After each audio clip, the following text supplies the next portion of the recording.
Fifaliana ho antsika indray ny mbola tafaraka ao anatina izao fiombonam-bavaka izao.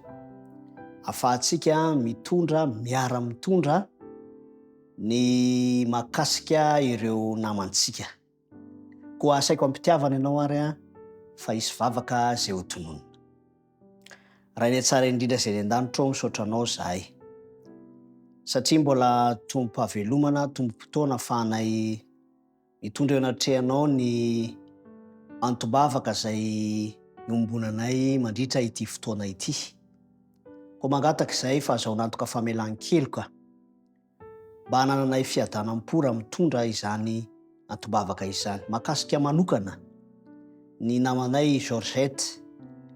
Misaotra anao izy satria na dia teo aza ny fasarotana tamin'ny fiterahana dia tafavoaka soamantsara niditra an-tsehatra ianao ary ankasitrahana anao zany Tompo.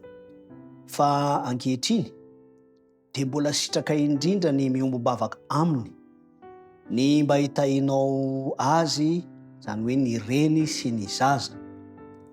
Tompo malalo, tahaka ny efa nidiranao an-tsehatra tamin'ny fahaterahana soamantsara, dia sitraka indrindra raha mbola hotohizanao zany fitahinao zany, ka omenao fahasalamana aingana hiverina amin'ny laoniny fahasalaman'ny reniny ary ho salama tsara koa ny zaza.